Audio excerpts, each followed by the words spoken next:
Let's bring in Andrew Brandt, columnist at the Monday Morning Quarterback, former NFL executive. And we thought we would bring in Andrew, former NFL executive. He could dumb this down for us and our audience, or at least for me.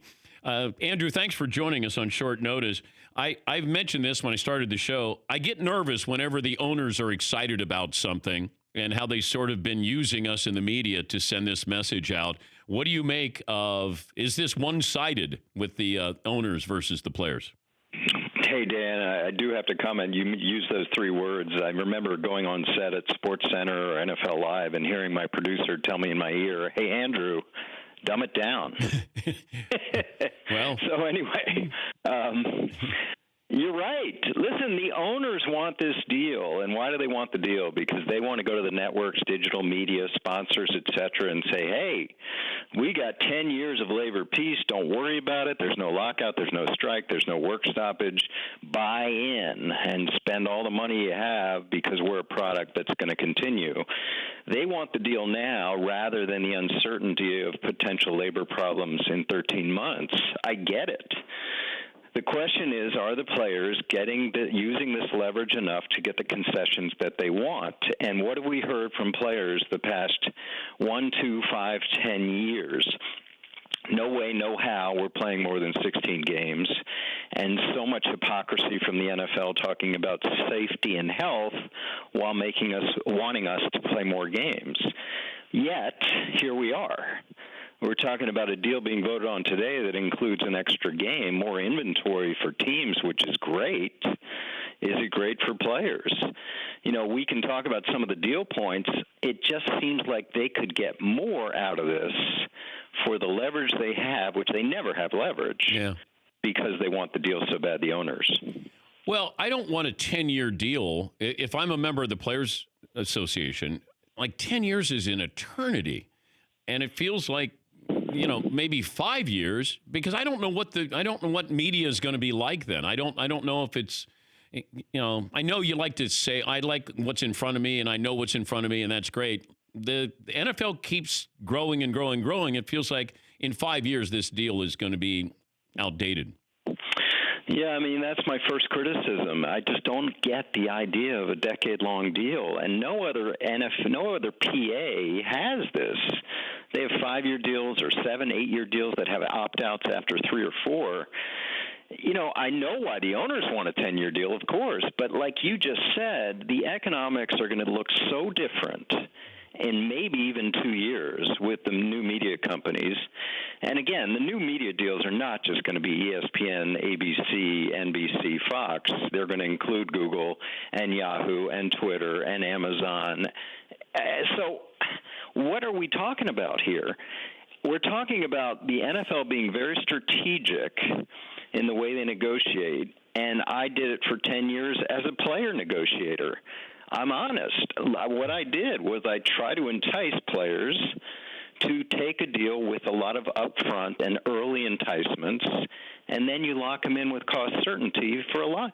Listen, some of the things that are going to be on that NFLPA conference call today is going to be, hey, guys, 100,000 increase on the minimums, and $100 million in 2020 that we wouldn't have if we didn't do this deal. Well, $100 million is $3 million per team. Come on.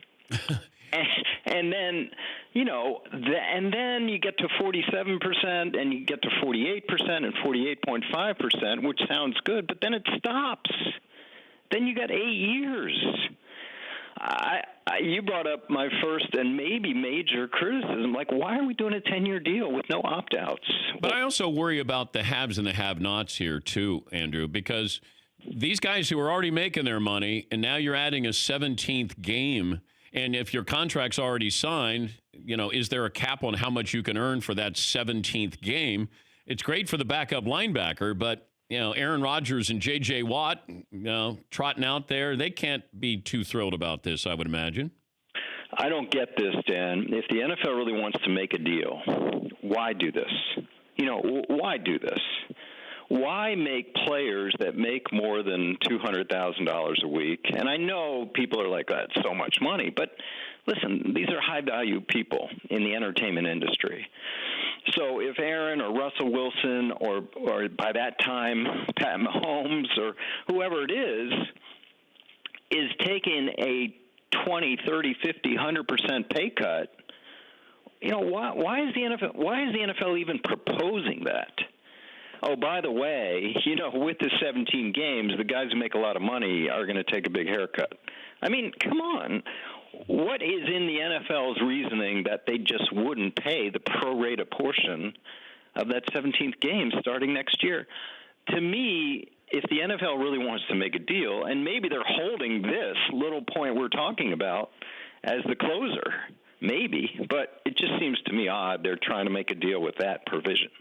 How do we get the 17-game schedule, the actual schedule? What's it look like? Where's that 17th game played?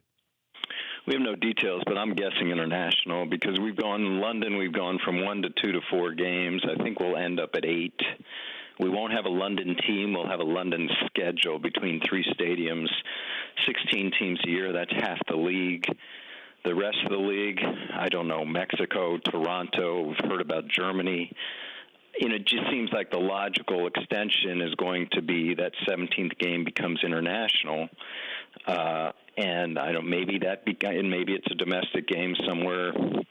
Pick a city that St. Louis, San Diego. I don't know. So that's my thought, but I got a year to figure that out. Andrew, thanks for joining us. If you were talking to the players today, what would you advise them to do with this deal, this proposal? I guess what I would say is even though the NFL is making it seem like it's a take it or leave it in final proposal, there's always room for more. Continue to negotiate. I think we can do better. Andrew, thank you. We appreciate it. Always a pleasure, Dan. That's Andrew Brandt. Always makes me smarter.